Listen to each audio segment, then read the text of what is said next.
اعوذ باللہ من الشیطان الرجیم بسم اللہ الرحمن الرحیم رب اشرح لی صدری ویسر لی امری واحلل عقدۃ من لسانی یفقہوا قولی اللہم صلی علی محمد وآل محمد وعجل فرجہم۔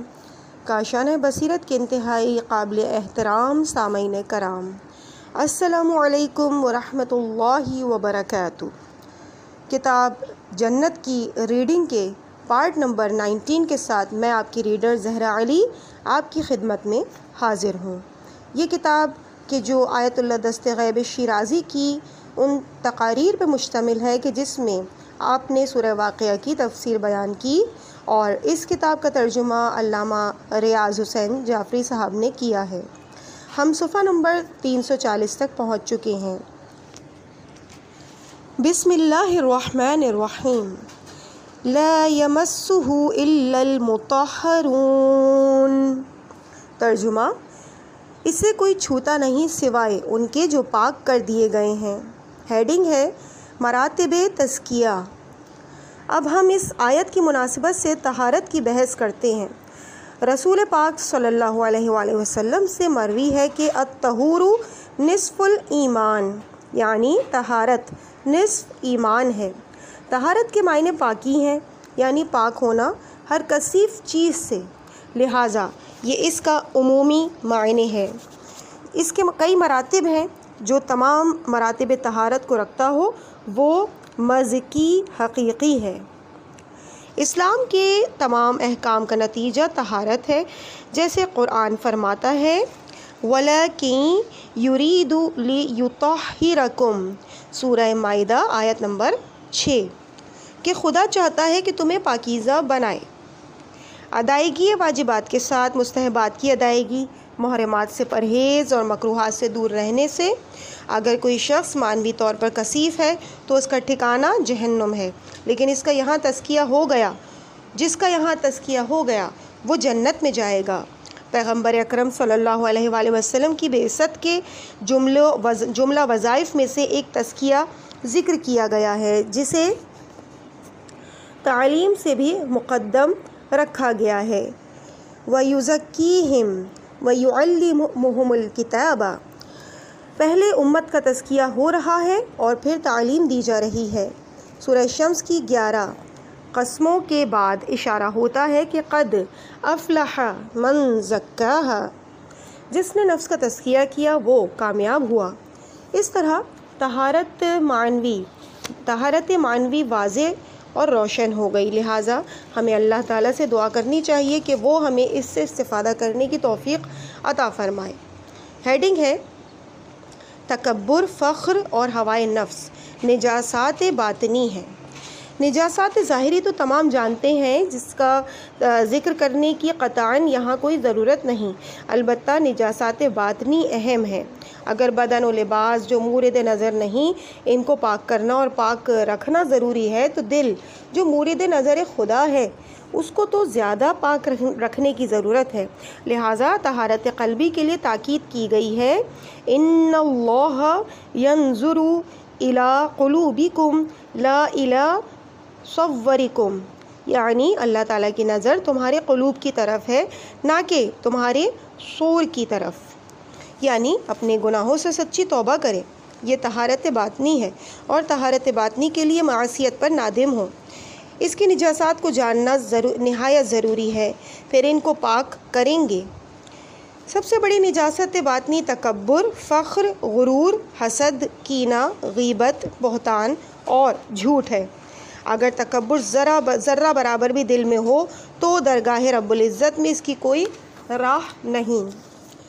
سورہ اعراف کی آیت نمبر 13 ہے کہ فَمَا يَكُونُ لَكَ أَن تَتَكَبَّرَ فِيهَا فَاخْرُجْ إِنَّكَ مِنَ الصَّاغِرِينَ، یعنی تمہارے لیے یہ جائز نہیں کہ تو یہاں تکبر کرے، پس تو نکل جا، یقیناً تو ذلیلوں میں سے ہے۔ شیطان کو اس کے تکبر کی وجہ سے راندہ درگاہ کر دیا گیا، کیونکہ وہ اپنے آپ کو حضرت آدم علیہ السلام سے افضل سمجھتا تھا، لہٰذا حقیقی طور پر چھوٹا ہو گیا اور خدا کی بارگاہ سے ہمیشہ کے لیے نکال دیا گیا۔ حضرت امیر المومنین علی علیہ الصلاۃ والسلام نہج البلاغہ میں یوں فرماتے ہیں کہ خداوند تعالیٰ تکبر والے بشر کو جنت میں کیسے جگہ دے گا جبکہ تکبر والے فرشتے کو بہشت سے نکال دیا۔ ایک دوسرے پر فخر کرنا ہی جہالت و تاریکی کی پیداوار ہے۔ میرا قلم، میرا مال، میری گاڑی، میرا حسن، میرا جمال، میرا علم، میری بات، یہ سب تکبر اور فخرات ہیں۔ خدا تکبر کو پسند نہیں کرتا۔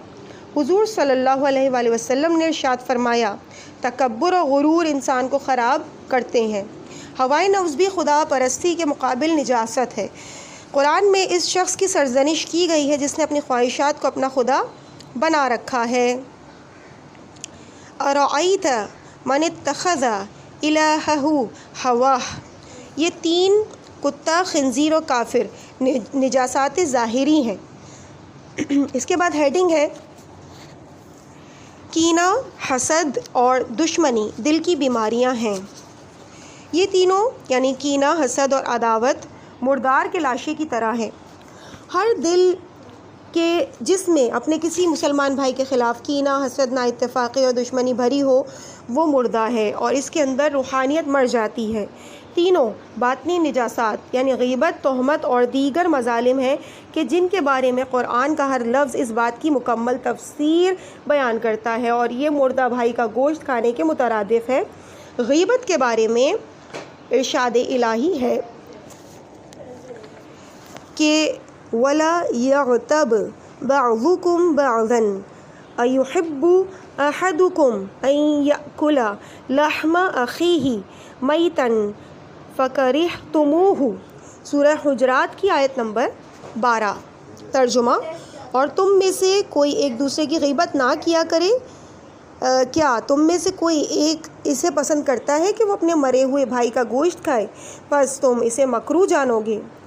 شہنشاہ دو عالم صلی اللہ علیہ وآلہ وسلم نے ارشاد فرمایا، انسان کے جسم کے اندر گوشت کا ایک لوتھڑا ہے، اگر وہ بگڑ جائے تو سارا جسم بگڑ جائے گا۔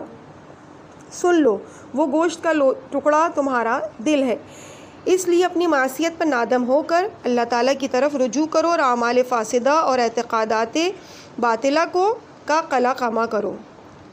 اگلی ہیڈنگ ہے شہوت رانی۔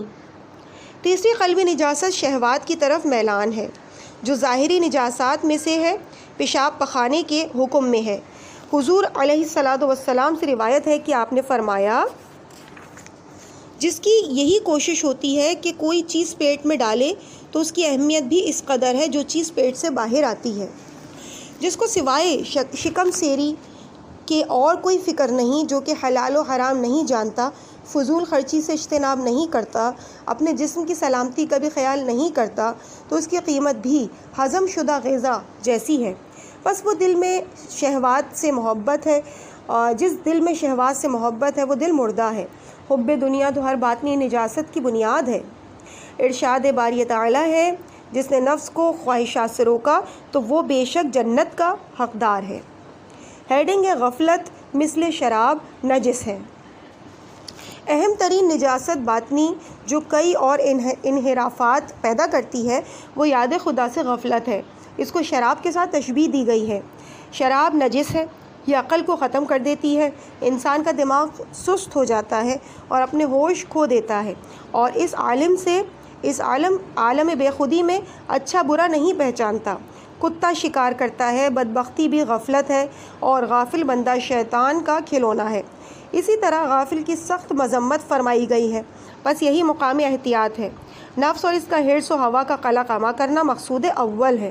جس طرح بدمست شخص کو ہر وقت خطرہ رہتا ہے کہ زمین پر گر جائے گا، سر دیوار سے لگے گا اور زخمی ہو جائے گا، اسی طرح غافل دل کو ہزاروں فتنہ و فساد گناہ اس کو تہدید کرتے ہیں، بلکہ ہر گناہ اسی غفلت سے پیدا ہوتا ہے۔ اگلی ہیڈنگ ہے مومن خالص گناہ نہیں کرتا۔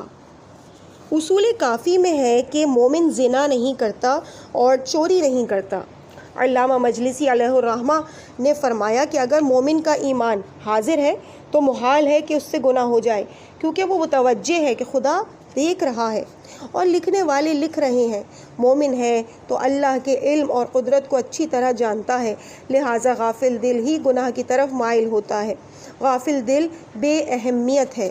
سورہ اعراف کی آیہ مبارکہ 179 میں ارشاد ہو رہا ہے وَلَقَدْ ذَرَأْنَا لِجَهَنَّمَ كَثِيرًا مِنَ الْجِنِّ وَالْإِنسِ لَهُمْ قُلُوبٌ لَا يَفْقَهُونَ بِهَا وَلَهُمْ أَعْيُنٌ لَا يُبْصِرُونَ بِهَا وَلَهُمْ آذَانٌ لَا يَسْمَعُونَ بِهَا أُولَئِكَ كَالْأَنْعَامِ بل ہم اضل اولئک ہم الغافلون۔ سورہ اعراف آیت نمبر 179، جس کا ترجمہ کچھ اس طرح سے ہے، یقیناً ہم نے جنوں اور انسانوں میں سے بہتوں کو جہنم کے لیے پھیلا دیا ہے۔ ان کے دل موجود ہیں جن سے وہ سمجھتے نہیں، ان کی آنکھیں ہیں جن سے وہ دیکھتے نہیں، ان کے کان ہیں جن سے وہ سنتے نہیں، وہ چوپاؤں کی طرح ہیں بلکہ ان سے بھی زیادہ پست ہیں، ایسے لوگ ہی بے خبر ہیں۔ عمل صالح کو اللہ تعالیٰ رفعت قبولیت عطا فرماتا ہے۔ عزیز سامعین، اس کے بعد اگلی تقریر کا آغاز ہو رہا ہے اور صفحہ نمبر ہے 346۔ بسم اللہ الرحمن الرحیم لا یمسہ الا المطہرون۔ ترجمہ، اسے کوئی نہیں مس کرتے سوائے ان کے جو پاک کر دیے گئے ہیں۔ ہیڈنگ ہے باطنی نجاسات پر زیادہ توجہ دینے کی ضرورت ہے۔ ہیڈنگ ہے باطنی نجاسات پر زیادہ توجہ دینے کی ضرورت ہے۔ ان ابواب میں چند باطنی نجاستوں کا تذکرہ ہے، اب چند مطہرات باطنی کا ذکر کرنا ضروری ہے، کیونکہ جس طرح نجاست ظاہری کے دور کرنے کے لیے مطہرات ہیں جیسے مٹی، آگ، سورج اور اسلام پرستی وغیرہ، تو اسی طرح نجاسات باطنی کے لیے بھی مطہرات ہیں جن کا جاننا ضروری ہے۔ نجاسات ظاہری میں شریعت نے بڑے آسان طریقے بیان فرمائے ہیں کہ جس کو نجاست کا علم نہ ہو اس کی نجاست کا حکم نہیں آیا، لیکن نجاسات باطنی کے ختم ہونے کا جب تک یقین نہ ہو جائے آرام سے نہ بیٹھیں۔ جبکہ لوگ اس کے برعکس ہیں، یعنی نجاسات ظاہری کو بہت زیادہ اہمیت دیتے ہیں، حتیٰ کہ ان کو وسوسہ ہو جاتا ہے۔ اللہ پاک کا ارشاد ہے کہ ہر دن اور ہر رات کے لیے ظاہری وضو کا وقت مقرر ہے اور باطنی وضو دائمی انتہائی عمر تک ہے۔ اس سے مراد مدت حیات دنیاوی اور اخروی ہے۔ ہیڈنگ تکبر کا مطہر تواضع انکساری ہے۔ نجاسات قلبی میں سے تکبر کا ذکر ہوا، اس کو ختم کرنے کے لیے آب دریا بھی کافی نہیں بلکہ اس کو پاک کرنے کے لیے تواضع اور انکساری کی ضرورت ہے۔ اس کے اولیاء یعنی بندگان خدا کے سامنے اپنے آپ کو چھوٹا ظاہر کرے، مثلاً اگر کسی ایسے شخص سے ملتا ہے جس کا سن اس سے بڑا ہے تو ذہن میں رکھے کہ اس نے مجھ سے زیادہ عبادات کی ہوں گی، لہٰذا اس کا احترام کرے۔ یہ خود کو حقیر سمجھنے کا ایک بہترین ذریعہ ہے، اور اگر ایسے شخص سے ملے جو اس سے چھوٹا ہے تو خیال کرے کہ اس کے گناہ میرے سے تھوڑے ہیں، لہٰذا اس کا احترام کرے۔ ہمیشہ اپنی حقیقت کو نہ بھولے کہ خاک تھا اور خاک ہو جائے گا، آغاز نطفہ اور انجام جیفہ ہوگا، اور جس کی یہ حالت ہو وہ اس چند روزہ زندگی میں تکبر اور فخر نہیں کرتا۔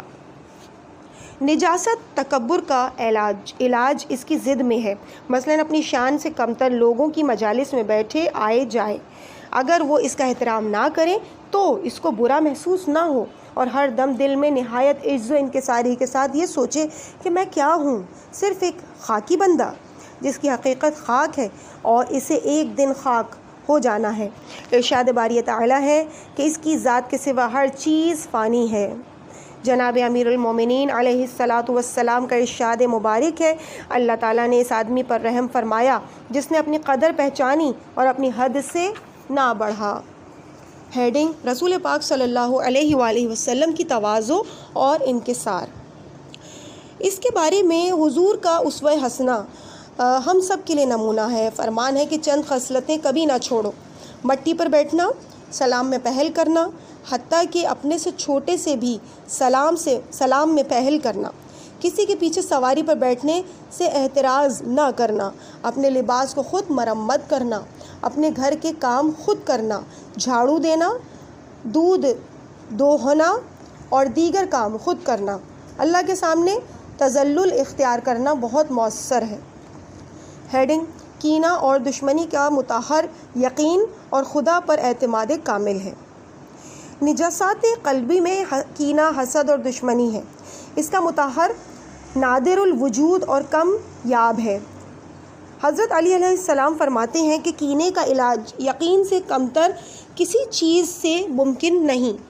اس بات کا یقین کہ تمام کام اس کے قبضہ قدرت میں ہے جب اس کے پاس ہیں تو پھر یہ رونا کیسا؟ سوز و گراز، آہو فریاد سے آگے بڑھنے سے کیا ہوگا کہ جب تک کوئی شخص اس حقیقت کو نہ سمجھ لے کہ سب سے بڑا مقام اللہ عز و جل کا ہے۔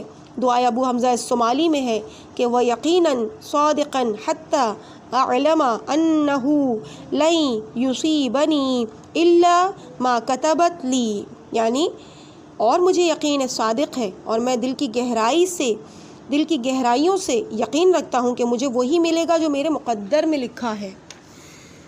وہ ہر چیز پر قادر ہے، وہی نفع و نقصان پہنچانے والا ہے۔ قرآن مجید میں اس کی طرف واضح حکم ہے، یعنی وَإِن يَمَسْكَ اللَّهُ بِضُرٍّ فَلَا كَاشِفَ لَهُ إِلَّا هُوَ وَإِن يُرِدْكَ بِخَيْرٍ فَلَا رَادَّ لِفَضْلِهِ۔ سورہ یونس کی آیت نمبر 107۔ ترجمہ: اگر خدا خیر کرے تو کوئی روک نہیں سکتا، اگر اس کو گزند پہنچانا خالق کی مرضی ہے تو کوئی روک نہیں سکتا۔ چونکہ دوست کہیں گے کہ ہرس، کینہ اور دشمنی کیسے ختم ہو سکتی ہے؟ اگر کوئی دل میں خیال کرے کہ میرے دوست میری ترقی سے حسد کریں گے، ان کے اندر آگ لگے گی، تو ان اسباب سے کچھ نہ ہوگا، کیونکہ عزت اور ترقی دینے والی ذات صرف رب ذوالجلال کی ہے۔ کسی کے حسد یا کینے رکھنے سے کچھ نہیں ہوتا۔ ہیڈنگ ہے: برتری کی طلب۔ نجاست قلبی میں ہی سے ظلم اور تعدی ہے۔ اپنی منشا کے اعتبار سے زمین میں بلندی کا ارادہ ہے۔ یہ اکثر لوگوں میں میلان ہوتا ہے کہ ان کا لباس، فرش، دکان یا مقام دوسروں سے زیادہ بہتر ہو۔ اکثر ظلم اسی وجہ سے ہیں۔ اگر برتری کی طلب نہ ہو تو اس کا دوسروں کے ساتھ کیا مقابلہ؟ حضرت علی علیہ السلام ارشاد فرماتے ہیں نہج البلاغہ خطبہ نمبر 224 میں، خدا کی قسم اگر 7 اقلیم کی حکومت مجھے دے دو، اس کے بدلے ایک جو کا چھلکا چیونٹی کے منہ سے ظلم سے نکالوں تو کبھی حکومت قبول نہ کروں گا۔ ہیڈنگ: بہشتی ظلم و برتری نہیں رکھتے۔ آیہ شریفہ میں ہے کہ تلک الدار الآخرہ نجعلها للذین لا یریدون علوا فی الارض ولا فسادا والعاقبۃ للمتقین۔ سورہ قصص کی آیت نمبر 83، جس کا ترجمہ کچھ اس طرح سے ہے کہ بہشت کو ان لوگوں کے لیے قرار دیا گیا ہے کہ جو زمین میں برتری چاہتے تھے، اور نہ فساد، اور عاقبت نیک اور پرہیزگاروں کے لیے ہے۔ کتاب معلم الغیب میں حاجی نوری نے ایک نکتہ بیان فرمایا ہے، ولا یریدون کی تعبیر کرتے ہوئے، اور وہ نہیں چاہتے، یعنی ارادہ برتری بھی نہ ہو کہ عمل ارادے سے ہوتا ہے۔ لہٰذا اس نجاست کا مطہر دنیا کے فنا ہونے کا علم ہے، یعنی جب انسان کو علم ہوگا کہ دنیا فانی ہے تو وہ ظلم نہیں کرے گا۔ گزشتگان سے عبرت حاصل کریں۔ جمشید پہلوی اور فرعون کہاں گئے؟ ان کی جائیداد، مال و زر، لباس فاخرہ اور محلات کہاں گئے؟ وہ جو برتری چاہتے تھے ان کا انجام کیا ہوا؟ آخر تمام جگہ قبضہ کس کے لیے؟ ہیڈنگ ہے کہ شہوات کا مطہر روزہ ہے۔ نجاسات قلبی میں سے ایک شہوات سے محبت ہے۔ یہ شہوت پرستی انسان کو ہلاکت ابدی تک لے جاتی ہے۔ اس کی طرف قرآن نے ارشاد فرمایا، زُيِّنَ لِلنَّاسِ حُبُّ الشَّهَوَاتِ مِنَ النِّسَاءِ وَالْبَنِينَ وَالْقَنَاطِيرِ الْمُقَنطَرَةِ مِنَ الذَّهَبِ وَالْفِضَّةِ وَالْخَيْلِ الْمُسَوَّمَةِ وَالْأَنْعَامِ وَالْحَرْثِ ذَلِكَ مَتَاعُ الْحَيَاةِ الدُّنْيَا وَاللَّهُ عِندَهُ حُسْنُ الْمَآبِ۔ سورہ نمبر 3 کی آیت نمبر 14، جس کا ترجمہ کچھ اس طرح سے ہے، لوگوں کی نظر میں ان خواہشوں کی محبت زینت پا گئی ہے جو عورتوں اور بچوں اور سونے اور چاندی کے چنے ہوئے توڑوں اور نشان کیے ہوئے گھوڑوں اور چارپائیوں اور کھیتی باڑی سے متعلق ہوں۔ یہ دنیا کی زندگانی کا سرمایہ ہے اور اچھا ٹھکانہ اللہ ہی کے پاس ہے۔ اس کا علاج روزہ ہے جو شہوت کو دبا دیتا ہے، اس شرط کے ساتھ کہ جو غذا پہلے کھاتا تھا وہی کھائے، نہ کہ اس سے دگنی کھانا شروع کر دے۔ بعض علماء نے فرمایا کہ روزہ اس وقت مؤثر ہے کہ جب روزے دار کی خوراک اس کی معمول کی خوراک سے عادی ہو جائے، لہٰذا عصر کے وقت ملاحظہ فرمائیں تو شہوات کی باتیں نہیں ہوتی، حتیٰ کہ شہوت نطق اور خوراک بھی نہیں ہوتی۔ معلوم ہوا کہ پیٹ کا فریاد کرنا بے خود ہے، اور اپنے آپ کو اس طرح قیدی نہ بنائے۔ بھوک کو سفید موت لکھا ہے کیونکہ یہ دل کو صاف کر کے سفید کر دیتی ہے۔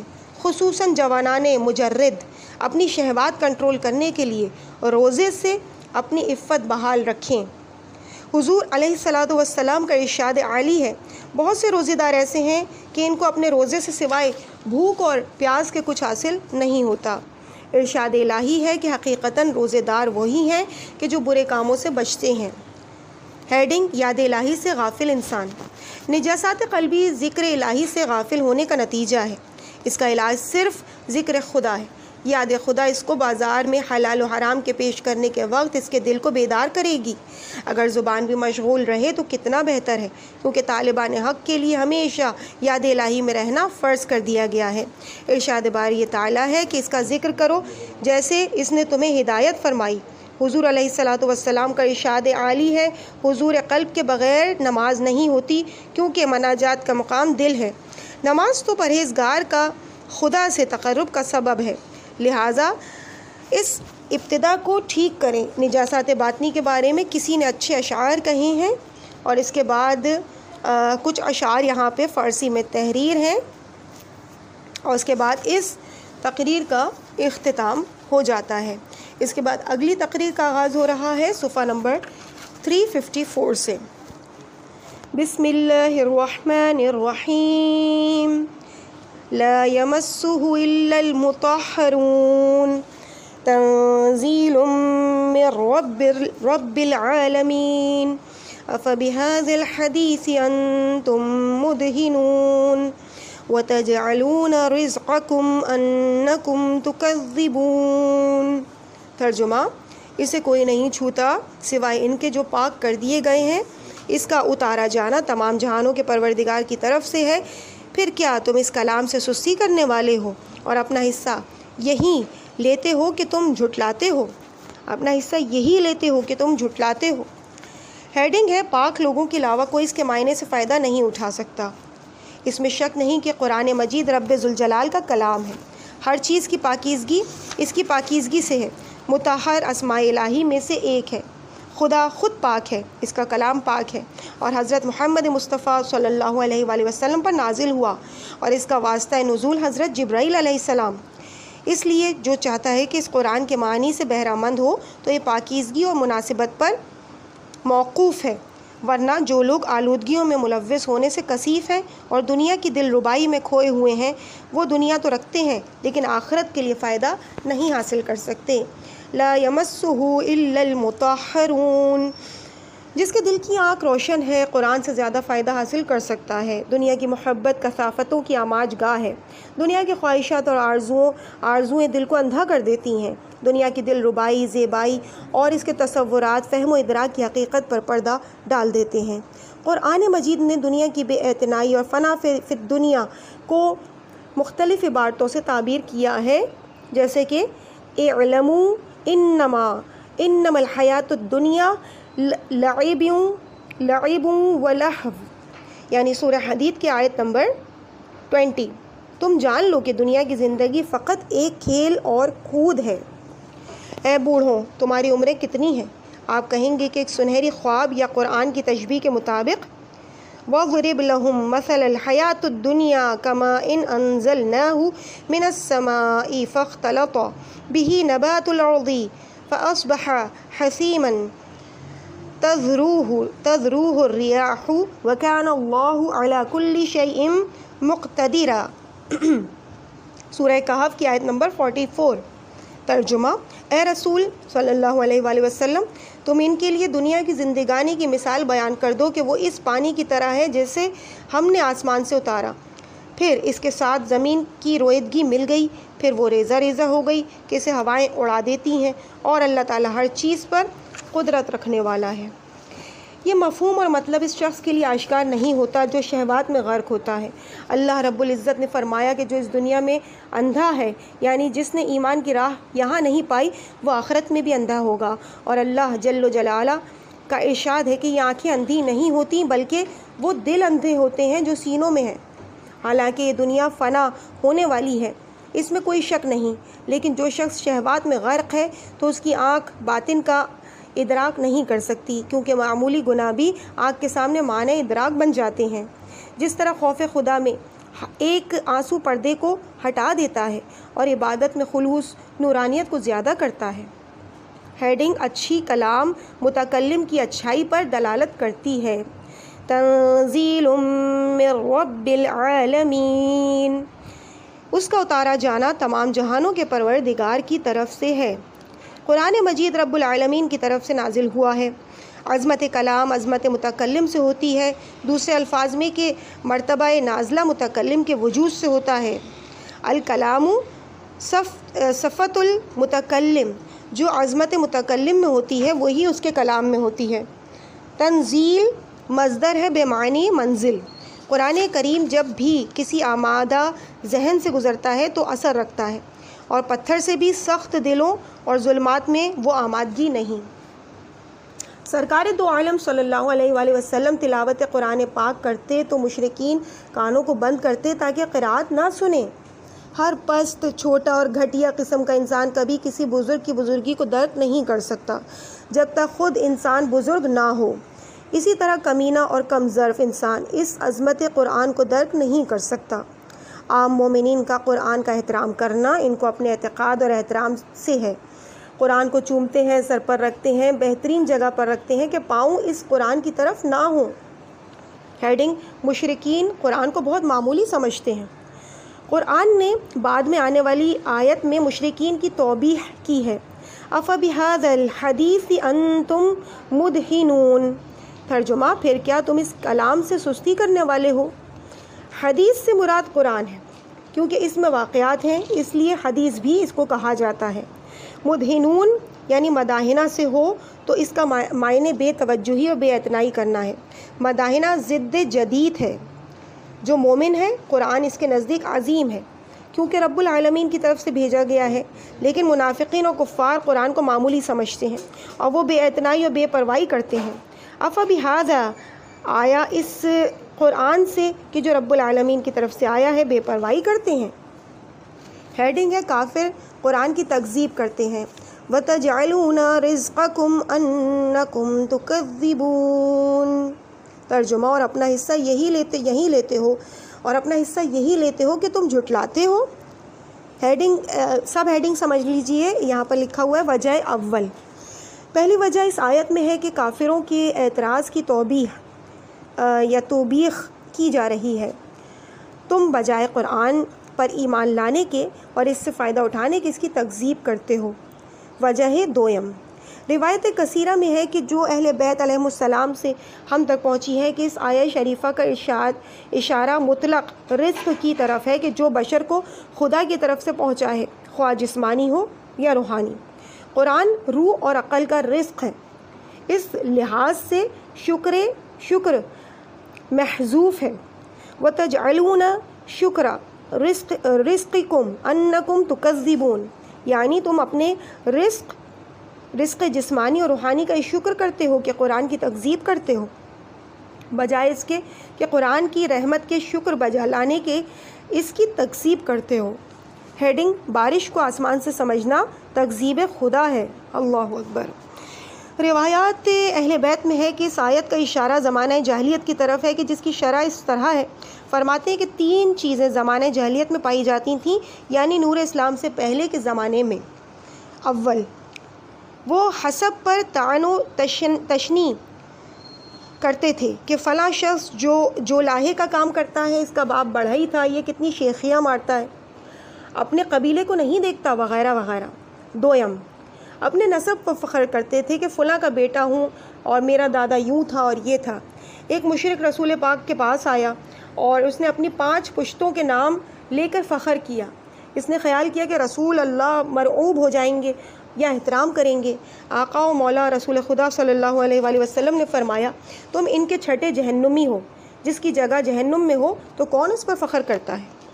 موت کے بعد نہ فخر ہے نہ کوئی نسب، شہزادہ یا مزدور سب مٹی میں جائیں گے، پھر دونوں ختم ہو جائیں گے، پھر ان کو قیامت کے دن اٹھایا جائے گا۔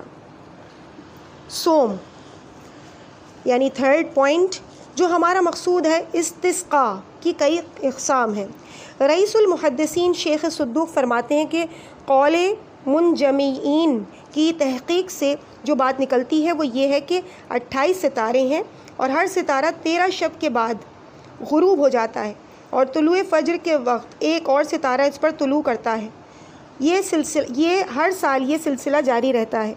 امام محمد باقر علیہ الصلاۃ والسلام ارشاد فرماتے ہیں کہ 3 چیزیں زمانہ جاہلیت میں پائی جاتی تھیں۔ نمبر 1 کہ وہ اپنے نسبوں پر فخر کرتے تھے، نمبر 2 حسبوں پر طعن کرتے تھے، نمبر 3 ان کے نزدیک بارش کی کئی اقسام تھیں۔ زمانہ جاہلیت میں بارش کے آنے پر ہوا کے آنے کو ان ستاروں سے نسبت دیتے تھے۔ جب بارش آتی تو کہتے کہ یعنی ہم پر سریا ستارے کی وجہ سے بارش ہوئی ہے یا سماک کی وجہ سے۔ بس یہ کہنے والا کافر اور زندیق ہے کہ جو بارش کو افلاک اور ستارے سے وابستہ کرتا ہے، حالانکہ بارش کا ان سے کیا تعلق ہے؟ تفسیر منہج الصادقین میں ہے کہ ایک غزوے میں لشکر اسلام کے پاس پانی ختم ہو گیا۔ رسول اکرم سے عرض کیا گیا کہ پانی کی قلت ہو گئی ہے، آپ دعا کریں تاکہ خدا بارش کو نازل کرے۔ فرمایا، میں دعا کرنے سے ڈرتا ہوں کہ تم بارش کو کسی ستارے کی طرف نسبت دے دو گے۔ انہوں نے کہا، یا رسول اللہ، اب ان ستاروں کا وقت نہیں جن کی طرف بارش کی نسبت دی جاتی ہے۔ رحمت دو عالم صلی اللہ علیہ وآلہ وسلم نے اللہ کے حضور 2 رکعت نماز پڑھی اور اللہ سے بارش کے لیے دعا فرمائی۔ فوراً بادل حاضر ہوئے۔ کچھ ہی دیر بعد بارش شروع ہو گئی۔ لشکر نے مشکیں اور برتن پانی سے بھر لیے۔ رسول پاک ادھر ادھر لشکر کا معائنہ فرما رہے تھے۔ اسی اثنا میں دیکھا کہ ایک لشکری کہہ رہا ہے کہ فلاں ستارے کی برکت سے بارش برسی ہے۔ حضور حضرت مصطفیٰ صلی اللہ علیہ وآلہ وسلم نے فرمایا کہ میں جانتا تھا کہ تم میں سے ایسے لوگ ہیں جو یہ کہیں گے۔ ان امور کی طرف نسبت دینے والا، جیسے بارش کی افلاک کی طرف نسبت دینے والا کافر ہے، اور بہت سارے مراجع کا فتویٰ بھی یہی ہے کہ وہ کافر ہے۔ اور یہ ایک مستقل حقیقت ہے کہ اگر کوئی ستارے کو مستقل تاثیر قرار دے تو وہ کافر ہے، لیکن اگر موسم کے احوال سے کہے کہ چاند گرہن ہوگی یا بارش ہوگی تو اس کے لیے کوئی چیز مانے نہیں ہے۔ ہیڈنگ ہے، سقوط ستارے گان کا تعلق موت و حیات سے نہیں۔ بہار الانوار میں مروی ہے کہ ایک روز رسول پاک صلی اللہ علیہ وآلہ وسلم نماز عشاء کے بعد مسجد میں بیٹھے ہوئے تھے کہ ایک نور چمکا اور ستارہ نیچے اترا۔ پیغمبر اکرم نے فرمایا کہ زمانہ جاہلیت میں تم نزول ستارے سے کیا تعبیر لیتے تھے؟ عرض کیا گیا، یا کوئی بزرگ پیدا ہوا ہے یا فوت ہوا ہے۔ آپ نے فرمایا، یہ دونوں غلط ہیں، اس سقوط کا موت و حیات سے کوئی تعلق نہیں ہے۔ مرحوم سید نے منجمعین کی باتوں کو اس شرط پر حرام قرار دیا ہے کہ اگر وہ ان ستاروں اور افلاک کے تاثیر کو مستقل سمجھتے ہوں۔ یہاں پہ عزیز سامعین اس تقریر کا بھی اختتام ہو گیا۔ انشاءاللہ اس سے آگے کی تقریر کو آپ کے سامنے اگلے پارٹ میں پیش کیا جائے گا۔ مجھے اپنی دعاؤں میں یاد رکھیے گا۔ والسلام علیکم ورحمۃ اللہ وبرکاتہ۔